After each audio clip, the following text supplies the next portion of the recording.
So I'm doing a bit of tidying in my fish room at the moment, mainly just trying to find places to put boxes, bits and pieces, sort of tidying them up into my shelves and making it nice and clean. And it got me realised that my shed is an absolute tip at the moment. There is slight purpose to it because I am moving things around. Also, it made me realise that not many people online sort of, especially on the social media front, talk about bits and pieces like this when it comes to keeping a fish room or a shed or a sort of a large area where you've got lots of tanks. And the reality is that it is very messy a lot of the time, and also trying to manage a lot of different tanks. You do tend to realize that sometimes your focus isn't solely on that one tank, if you know what I mean. So for example, if you had your main display tank in your house and it's sort of in focus all the time, I tend to find that the one in my house, I sort of tender more, sort of pottering around. I think it's more because it's a visual thing. It's in front of you and it's in your living room, so you tend to sort of be more aware of it. Having said that, but a few years back when I had a lot of my tanks in my kitchen, it was around COVID time, so I got a little bit obsessed like most people, and I had a rack in my kitchen. But I did find that when they were in my house, I tended to sort of spend more time watching them and looking at them, whereas in my shed, you see, it's out of the house, so it means that I've got to come out and sort bits and pieces inside the shed, so it requires a bit more effort to go, especially when you've got children as well. I will show you it on the floor in a second, or get some B-roll for you so you can have a look, but the floor in this shed is a tip at the moment. Essentially what the plan is that I'm waiting for a couple of tanks from Tetra that are going to be sent, and one of them I'm going to be setting up in here, and it's going to be a new aquarium set up for me. But I can't do nothing until I've got the tank.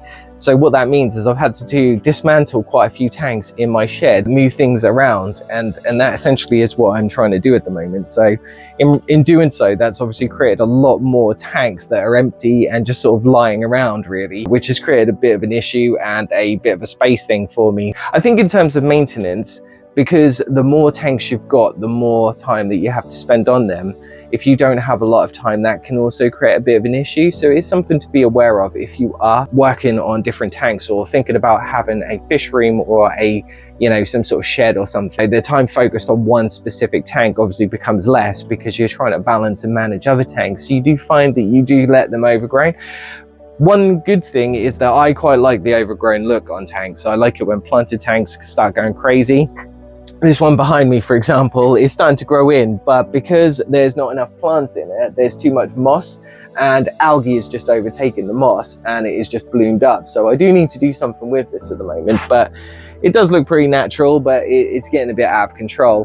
When it comes to my natural or blackwater tanks, I tend to leave them alone anyway. The idea of those tanks being that you're supposed to let nature kind of take its course. So instead of messing around and faffing and making them look all pretty and stuff, you sort of give that visualization of what you would see in the animal's natural habitat. So that's always a really good one. So if you do have those kind of tanks, then they work really well in a fish room, I found.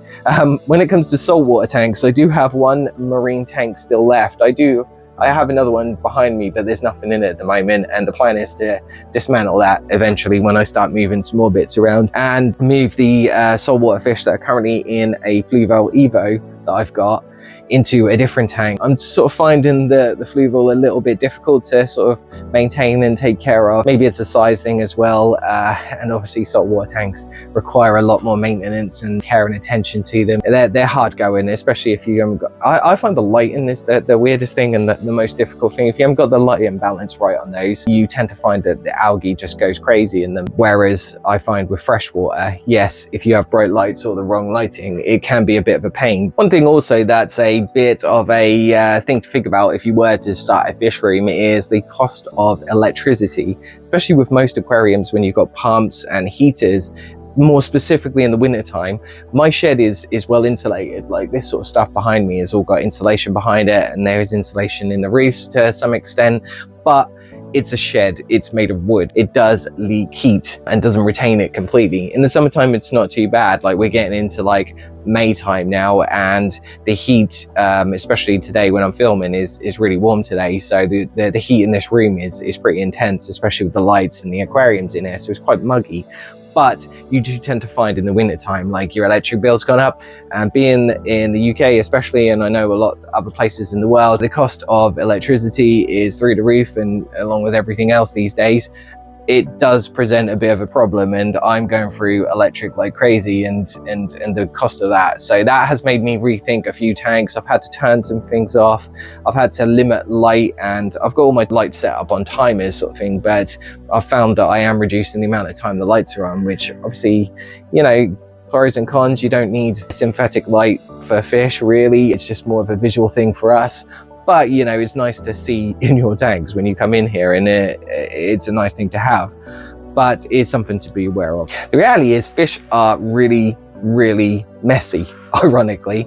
You've got animals like dogs and cats. Yeah, they create mess themselves, but they tend to be a little bit more sort of focused on one thing. So if they do go to the toilet, you know where they is. Whereas fish, you require a lot more maintenance, you know, water changes, and also bottles of stuff, like, you know, the amount of equipment or stuff that you have to use to maintain the water and keep it all balanced, fertilizers, all that sort of stuff can add up. So there is a big build cost to it. So it's not all roses when you're running it. But I have to say, like, for me personally, it is worth it. Like, I do spend a lot of my time in here. It is like a space away from everything else. I can shut the door and I can just sort of potter or just sit. Sometimes I just sit in here and just look at my tanks. It's really nice to do that, and it just sort of gives that nice relaxation to my day, or just a chance to switch off for a little while. But just also being mindful that the reality of it is, you know, you tend to find there's a lot of expense to it.